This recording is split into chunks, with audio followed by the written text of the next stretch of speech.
संजू सैमसन, मोहम्मद सिराज, करुण नायर को बाहर का रास्ता दिखाते हुए भारत ने अपनी चैंपियंस ट्रॉफी की टीम अनाउंस कर दी है। कोच और कप्तान के बीच खिलाड़ियों को लेकर के हुए बड़े डिस्कशन के बाद बनी इस टीम में यशस्वी जायसवाल और वाशिंगटन सुंदर को जगह मिली है। यशस्वी का तो अंदाजा था कि वो इस टीम में बैकअप ओपनर के तौर पर खेलेंगे, लेकिन वाशिंगटन सुंदर के बारे में यही कहा जा रहा है कि ये गौतम गंभीर की पसंद थे और जडेजा रोहित शर्मा की, इसलिए दोनों को टीम में जगह दे दी गई है। जिसका लॉजिक ये दिया गया है कि भारत के सारे मैच दुबई में होने हैं और वहाँ के स्पिन पिच इन दोनों को मदद करेगी। तो जैसे ऑस्ट्रेलिया ने 2023 वर्ल्ड कप की टीम का 85% हिस्सा चैंपियंस ट्रॉफी में रिपीट किया है, ठीक वैसे ही भारत ने भी शार्दुल ठाकुर, ईशान किशन, सिराज और प्रसिद्ध कृष्णा के अलावा वही 2023 वर्ल्ड कप वाली टीम रिपीट की है। क्यों रोहित और विराट के लिए मुसीबत बनेगी यूएई की पिच, और न्यूजीलैंड के खिलाफ क्यों मुश्किल है जीतना, कैसे हैं सभी के ओवरऑल रिकॉर्ड, जानेंगे आज के इस वीडियो में। खोलेंगे भारतीय टीम के स्क्वाड की और जानेंगे कि क्या हो सकती है एक परफेक्ट 11। इस वीडियो को शुरू से अंत तक जरूर देखिएगा। जब टीम सबमिट करने की आखिरी तारीख 12 जनवरी थी और भारत ने एक्स्ट्रा टाइम मांगा था, तो सबको लगा था कि जसप्रीत बुमराह को लेकर टीम संशय में है, लेकिन जब टीम अनाउंस हुई तो पता चला कि संशय सिराज और संजू सैमसन को लेकर के और भी ज्यादा था। दैनिक जागरण में एक रिपोर्ट छपी है जिसमें उन्होंने फ्रंट पेज पर लिखा है कि गौतम गंभीर और बाकी बीसीसीआई ऑफिशियल्स के बीच 2.5 घंटे तक इस बात पर बहस होती रही कि हार्दिक और शुभमन में से किसे उप कप्तान बनाया जाए। गौतम गंभीर जहां हार्दिक के पक्ष में थे, तो वहीं अजित अगरकर और रोहित शर्मा शुभमन गिल के पक्ष में थे। इसके अलावा दैनिक जागरण ने यह खबर भी छापी है कि गौतम गंभीर संजू सैमसन को विकेट कीपर के तौर पर लेना चाहते थे, लेकिन चयनकर्ताओं ने ऋषभ पंत को लेकर के हामी भरी। तो इन सभी उठापटक के बीच ये रही भारत की 15 सदस्यीय team. Rohit Sharma, Virat Kohli, Rishabh Pant, KL Rahul, Shubman Gill, Shreyas Iyer, Hardik Pandya, Washington सुंदर, शमी, बुमराह, अर्शदीप, जडेजा, कुलदीप यादव, यशस्वी जायसवाल और अक्षर पटेल। चलिए एक एक करके सभी की बात करते हैं। अब किसको क्यों नहीं चुना गया, इस पर डिस्कस करने से कुछ फायदा नहीं होने वाला है, क्योंकि टीम सामने आ चुकी है। अब इन्हीं 15 में से 11 खिलाड़ी मैदान में उतरेंगे, तो इन्हीं की चर्चा करते हैं। शुरुआत करते हैं 2 डेब्यूटेंट्स यशस्वी जायसवाल और वाशिंगटन सुंदर के साथ। यशस्वी को उनकी टी20 बैटिंग की आक्रामक अप्रोच और टेस्ट मैच की टेम्परामेंट वाली बैटिंग की बदौलत इस टीम में जगह मिली है। घरेलू वनडे फॉर्मेट यानी लिस्टे में उनके नाम 32 पारी में 54 की औसत के साथ 1511 रन दर्ज है। हालांकि लगातार टेस्ट और टी20 खेलने की वजह से उन्होंने बहुत समय से लिस्ट फॉर्मेट नहीं खेला है, लेकिन जिस तरह का प्रदर्शन उन्होंने टी20 वर्ल्ड कप और उसके बाद बीजीटी में दिखाया है, तो उनका टीम में आना बनता था। सुंदर को भी अच्छा खासा अनुभव है घरेलू मैचों का। अपने करियर में 77 लिस्ट मैच खेल चुके सुंदर के नाम 67 पारियों में 73 सफलताएं दर्ज हैं। तो वहीं उनके बल्ले से 22 की औसत के साथ 983 रन निकले। देखने वाली बात यह होगी कितने पैक्ड टीम कॉम्बिनेशन में ये दोनों यानी कि सुंदर और जायसवाल प्लेइंग 11 में क्या अपनी जगह बना पाते हैं। टीम की कप्तानी कर रहे और चैंपियंस ट्रॉफी 2013 और 2017 का हिस्सा रहे रोहित शर्मा की हालिया रेड बॉल फॉर्म भले ही अच्छी ना हो, लेकिन पिछले 8-10 सालों में व्हाइट बॉल की दुनिया में अगर सबसे अच्छे ओपनर की चर्चा होगी तो उसमें सबसे पहला नाम रोहित शर्मा का होगा। अपने 17 साल के वनडे करियर में अभी तक 257 पारियां खेल चुके रोहित शर्मा 10,866 रन बना चुके हैं, वो भी लगभग 50 के एवरेज और 92 के स्ट्राइक रेट के साथ। अपने ग्रुप के प्रतिद्वंदियों में रोहित शर्मा ने पाकिस्तान के खिलाफ अभी तक 19 पारियों में 51 की औसत के साथ 873 रन बनाए, जिनमें 2 शतक शामिल हैं। यूएई में 5 पारियों में रोहित शर्मा के बल्ले से 105 की औसत के साथ 317 रन निकले।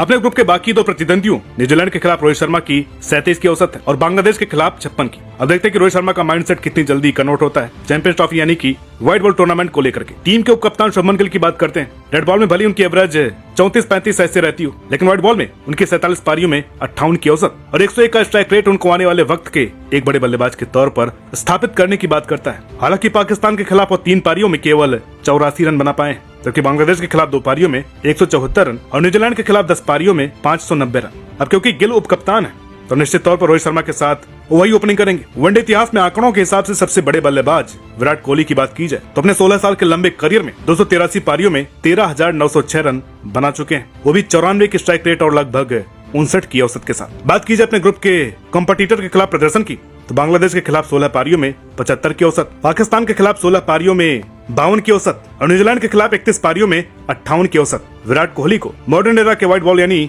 वनडे फॉर्मेट का सबसे बड़ा बल्लेबाज बनाती है। विराट कोहली अभी तक ऐसी 173 इनिंग्स खेल चुके हैं जिनमें भारत को जीत मिली है और जिनमें उनके नाम 10,049 रन है, जिनमें औसत बनती है 75 की, स्ट्राइक रेट 97 का और शतक बनते हैं 42। और दूसरी पारी में बैटिंग करते हुए विराट कोहली 64 की औसत हासिल करते हैं, जबकि पहली पारी में बल्लेबाजी करते हुए 51 की। हालांकि पिछले कुछ समय से विराट जिस तरीके से आउट हो रहे हैं उनके लिए चिंता का विषय बन सकती है। लेकिन यूएई की पिच पर विराट जरूर अच्छा कर सकेंगे अगर उनको स्पिन खेलने में दिक्कत नहीं हुई तो। सईद मुश्ताक अली ट्रॉफी और उसके बाद विजय हजारे ट्रॉफी में तूफान मचाने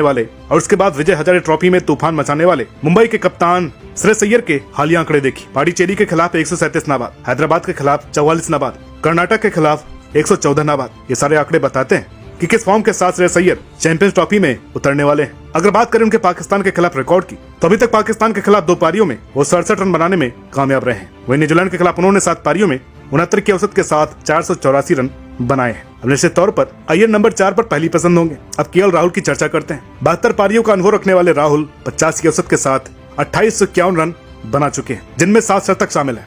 अपने कंपटीटर पाकिस्तान के खिलाफ राहुल को अभी तक केवल 3 पारियों का एक्सपीरियंस है, जिनमें वो 1 शतक और 1 अर्धशतक के साथ 187 रन बना चुके हैं। वहीं बांग्लादेश के खिलाफ 6 पारियों में 45 की औसत और न्यूजीलैंड के खिलाफ 6 पारियों में 67 की औसत बताती है भारत के टॉप 5 बल्लेबाज हर एक टीम के खिलाफ जो उनके ग्रुप में है अच्छी फॉर्म रखते हैं और आंकड़े भी अच्छे रखते हैं। विकेट कीपर बल्लेबाज ऋषभ पंत की चर्चा करते हैं। ऋषभ पंत को टीम में शामिल करने को लेकर सुनील गावस्कर ने भी कोई चौंकाने वाली प्रतिक्रिया नहीं दी है। उनके अनुसार ऋषभ का सिलेक्शन नेचुरल था, क्योंकि राहुल विराट कोहली जैसे बल्लेबाज अगर एंकर रोल प्ले करते हैं तो एक बैट्समैन लोअर मिडिल ऑर्डर पर चाहिए जो थोड़ा सा अटैकिंग गेम खेल सके। बात की जाए ऋषभ पंत के वनडे करियर की तो अपने पिछले 6 साल के करियर में ऋषभ पंत 27 पारियों में 871 रन बना चुके हैं और उनकी औसत रही है केवल 33.50 की। अमूमन पंत नंबर 4 और 5 पर बैटिंग करते हुए देखे गए, लेकिन उन्होंने चौथे नंबर पर बल्लेबाजी करते हुए सबसे ज्यादा 17 इनिंग्स के लिए, लेकिन औसत रही है 31 की। और नंबर 5 पर 7 पारियों में 44 की औसत रही है और 136 का स्ट्राइक रेट भी। अगर केएल राहुल टीम में खेलते हैं तो ऋषभ पंत का स्थान बनना थोड़ा सा मुश्किल है। अब देखते हैं कि आगे क्या होता है। और केएल राहुल के खेलने की वजह यह भी है कि ऋषभ पंत को पाकिस्तान के खिलाफ कोई भी वनडे मैच खेलने का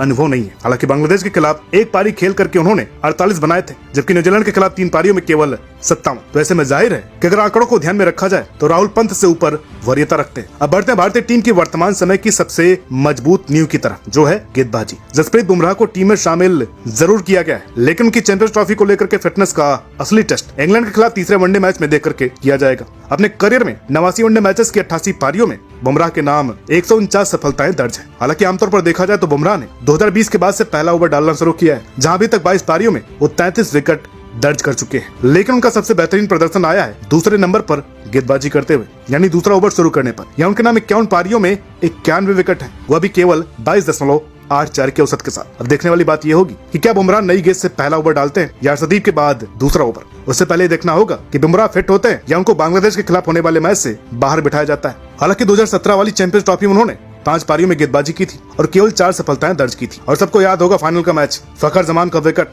और एक नो बॉल। पूरे 13 महीने बाद टीम में एंट्री करने वाले मोहम्मद शमी की कमी बॉर्डर गावस्कर ट्रॉफी में खली थी, लेकिन फिलहाल वो टीम में अपनी जगह बनाने में कामयाब हुए हैं और उन्होंने अपनी फिटनेस का नमूना सईद मुश्ताक अली ट्रॉफी और विजय हजारे ट्रॉफी में खेल करके दे दिया है। बात की जाए मोहम्मद शमी के वनडे रिकॉर्ड की तो शानदार रहा है, इसमें कोई दो राय नहीं है। मोहम्मद शमी पहले ऐसे बॉलर हैं जिन्होंने लगातार 3 पारियों में 4-4 विकेट लेने का कारनामा किया है और वो तीसरे ऐसे गेंदबाज हैं जिन्होंने सबसे तेज 150 विकेट पूरे किए हैं। अगर आंकड़ों की तरफ रुख करें तो मिलता है तेज की औसत के साथ 195 विकेट अभी तक उनके नाम है। अपने कंपटीटर पाकिस्तान के खिलाफ उन्होंने 3 मैच में 5, बांग्लादेश के खिलाफ 4 मैच में 9 और न्यूजीलैंड के खिलाफ 14 मैचेस में 37 सफलताएं हासिल की है। न्यूजीलैंड के खिलाफ उन्होंने 2 बार 5 विकेट लेने का कारनामा भी किया है। टीम में शामिल इकलौते लेफ्ट आर्म तेज गेंदबाज अर्शदीप सिंह ने अपने 7 वनडे पारियों में 12 सफलताएं हासिल की हैं। यह छोटा सा करियर उनके इम्पैक्ट को बयान नहीं कर सकता है, तो उनके लिस्ट आंकड़े देखते हैं। 32 मैचेस की 30 इनिंग्स और 24 की औसत के साथ 53 विकेट, ये निश्चित तौर पर अर्शदीप को एक वैल्यूएबल खिलाड़ी के तौर पर स्थापित करती है। दुबई की धीमी पिचों पर अर्शदीप की वेरिएशन से भरी गेंदबाजी बहुत ही मददगार होगी। टीम के इकलौते specialist spinner China man Kuldeep Yadav के पास 106 वनडे मैचेस का अच्छा खासा अनुभव है। इन 106 वनडे मैचेस की 103 इनिंग्स में उनके नाम 172 सफलताएं दर्ज है, जहाँ उनकी इकॉनमी 5 की रही है। वहीं 26 की अच्छी खासी एवरेज भी उनके साथ। 2019 के वर्ल्ड कप में बाबर आजम बोल्ट कुलदीप यादव वाला डिसमिसल तो आपको याद ही होगा और सभी जानते हैं कि पाकिस्तान का हर एक बल्लेबाज बाएं हाथ के लेग स्पिनर के खिलाफ कैसे नाचने लगता है और कुलदीप यादव का रिकॉर्ड भी यही साबित करता है। उन्होंने पाकिस्तान के खिलाफ 5 पारियों में 14 की औसत और 3 की इकॉनमी के साथ 12 विकेट हासिल किए हैं। उनका रिकॉर्ड यही में भी अच्छा रहा है। 6 पारियों में 23 की औसत से 10 विकेट और इकॉनमी केवल 4 की। इसी वजह से उनको बहुत से स्पिनर्स के ऊपर तरजीह दी गई है। ये तो हुआ गेंदबाजों का रिकॉर्ड। अब बात करते हैं टीम की रीढ़ ऑलराउंडर्स की। वाशिंगटन सुंदर की बात हम शुरुआत में कर चुके हैं, तो बचे 3 ऑलराउंडर्स, हार्दिक पांड्या, रविंद्र जडेजा और अक्षर पटेल। किसी दौर में भविष्य के कप्तान माने जा रहे हार्दिक पांड्या पहले उप कप्तान बने और वो भी उनके पास नहीं है। 86 वनडे मैचेस की 61 पारियां खेल चुके हार्दिक का 34 की बल्लेबाजी का औसत और 110 का स्ट्राइक रेट उनको एक अच्छे फिनिशर के तौर पर टीम में स्थापित करता है। बात उनकी गेंदबाजी की करें तो 80 पारियों में 84 विकेट उनको एक चौथे तेज गेंदबाज के विकल्प के रूप में स्थापित करता है। पाकिस्तान के खिलाफ 6 पारियों में 8 सफलताएं और 4 पारियों में 70 की औसत के साथ 209 रन बताते हैं कि पाकिस्तान के खिलाफ वह कैसा प्रदर्शन कर सकते हैं। और 2017 चैंपियंस ट्रॉफी में आखिरी तक अकेले संघर्ष करने वाले बल्लेबाज हार्दिक पांड्या ही थे। हार्दिक पांड्या की अगर बल्लेबाजी पोजीशन की बात करें, क्योंकि इस वक्त इस पर सबसे ज्यादा डिबेट हो रही है कि वो खेलेंगे तो किस पोजीशन पर, जडेजा से पहले कि जडेजा के बाद। हम आपको बता दें कि छठे नंबर पर बल्लेबाजी करते हुए अभी तक 24 पारियां खेल चुके हार्दिक 37 की औसत के साथ 786 रन बना चुके हैं, जिनमें 6 अर्धशतक शामिल हैं। तो चलिए अगले ऑलराउंडर जडेजा की बात कर लेते हैं। बीजीटी में बुरी तरह से फ्लॉप रहे जडेजा पर व्हाइट बॉल से अच्छा करने का अतिरिक्त दबाव होगा, लेकिन ये सब जानते हैं कि दुबई की पिच से जडेजा कैसे स्मार्टली ज्यादा से ज्यादा सफलता हासिल कर सकते हैं। 197 मैचेस की 189 इनिंग्स में जडेजा 220 सफलताएं हासिल कर चुके हैं। वहीं 132 इनिंग्स में उनके नाम 2756 रन दर्ज है। अपने कंपटीटर पाकिस्तान के खिलाफ जडेजा 12 मैचों की 7 पारियों में 21 की औसत के साथ 130 रन बना पाए हैं। वहीं गेंदबाजी करते हुए 11 पारियों में 12 सफलता हासिल कर पाए हैं। उनका बॉलिंग रिकॉर्ड पाकिस्तान के खिलाफ उतना अच्छा नहीं है जितना कि बांग्लादेश के खिलाफ, और न्यूजीलैंड के खिलाफ तो उनका रिकॉर्ड और खराब है, जहाँ उनकी गेंदबाजी की औसत 81.75 की है। हालांकि बल्लेबाजी करते उन्होंने 11 पारियों में 51 की औसत और 97 की शानदार स्ट्राइक रेट के साथ 361 रन बनाए हैं। जडेजा ने 7वें नंबर पर बल्लेबाजी करते हुए 98 पारियों में 2000 रन बनाए। अब देखने वाली बात होगी कि अगर भारत 3 स्पिनर के साथ जाता है तो फिर अक्षर पटेल कहां पर खेलेंगे। तो अक्षर पटेल की बात कर लेते हैं। 55 इनिंग्स खेल चुके अक्षर पटेल के नाम 64 सफलताएं दर्ज हैं। हालांकि उन्होंने पाकिस्तान के खिलाफ कोई वनडे मैच नहीं खेला है। वहीं बांग्लादेश के खिलाफ 6 पारियों में 6 और न्यूजीलैंड के खिलाफ 7 पारियों में 5 विकेट उनके नाम दर्ज है। बात अगर उनकी बल्लेबाजी एक्सपर्ट की करें तो 39 पारी में 19 की औसत के साथ 568 रन उनके टैलेंट के साथ न्याय नहीं करते हैं। तब देखना होगा कि वो जडेजा की जगह टीम में खेलते हैं या फिर दोनों एक साथ खेलते हैं। तो ऐसे में एक मेन बॉलर को बाहर बैठना पड़ेगा, क्योंकि आप हार्दिक को बाहर नहीं कर सकते हैं और जिस फॉर्म में वो चल रहे हैं उनका बाहर बैठना बनता भी नहीं है। तो इसी उधेड़बुन में चलिए बनाने की कोशिश करते हैं प्लेइंग 11। आप भी अपनी प्लेइंग 11 बनाकर नीचे कमेंट सेक्शन में बता सकते हैं, क्योंकि सारे आंकड़े हमने आपके सामने रख दिए हैं। तुम्हारी प्लेइंग 11 ये है। ओपनिंग करेंगे रोहित शर्मा और शुभमन गिल, नंबर 3 पर विराट, नंबर 4 पर अय्यर, नंबर 5 पर राहुल, नंबर 6 पर हार्दिक, नंबर 7 पर अक्षर पटेल। उसके बाद नंबर 8 से लेकर नंबर 11 तक गेंदबाज खेलेंगे, जो होंगे कुलदीप, अर्शदीप, मोहम्मद शमी और जसप्रीत बुमराह। सबसे पहले टीम की कमजोरी की बात करते हैं। इस प्लेइंग 11 में एक कमजोरी नजर आ रही है। हो सकता है कि आपको भी अपनी प्लेइंग 11 में कोई कमजोरी नजर आ जाए। तो हमें जो कमजोरी नजर आ रही है इसमें वो ये है कि आपको कुलदीप के साथ साथ एक और मेन स्पिनर रखना चाहिए था। हालांकि अक्षर, जडेजा और वाशिंगटन सुंदर अच्छी गेंदबाजी करते हैं, लेकिन एक स्पेशलिस्ट स्पिनर का होना जरूरी है, और खास करके तब जब आप एशिया के मैदान के हीरो हैं और ये टूर्नामेंट एशिया के मैदान पर ही खेला जाना है। अब बाकी ऐसी कोई कमी तो नजर नहीं आ रही है। हाँ, एक चीज और, बाय चांस अगर बुमराह फिट नहीं होते हैं तो उनका रिप्लेसमेंट कौन होगा। तो ऐसे में एक ही तरीका हो सकता है कि आपको सुंदर को टीम में रखकर हार्दिक पांड्या से 10.5 ओवर करवाने पड़ेंगे, या फिर ओवर्स को सही तरीके से डिवाइड करना होगा सभी के बीच में। लेकिन ऐसे में एक और दिक्कत है कि 4-4 ऑलराउंडर खिलाने का फायदा कुछ नहीं। तो ये सब कुछ डिपेंड करता है बुमराह की फिटनेस पर। और ये नहीं भूलना चाहिए कि मोहम्मद शमी भी फिटनेस को लेकर के हमेशा खतरे में रहते हैं। उन्होंने पूरा वर्ल्ड कप इंजेक्शन लगा करके खेला था। तो इस बार की स्ट्रेंथ क्या है ये हम नहीं बताएंगे, ये आपको बतानी है, वो भी कमेंट सेक्शन में #India 11 लेकर के कम से कम 3 स्ट्रॉन्ग पॉइंट आपको बताने हैं। देखते हैं कि सबसे ज्यादा स्ट्रॉन्ग पॉइंट कौन बताता है। मिलते हैं आपसे अगली वीडियो में, तब तक के लिए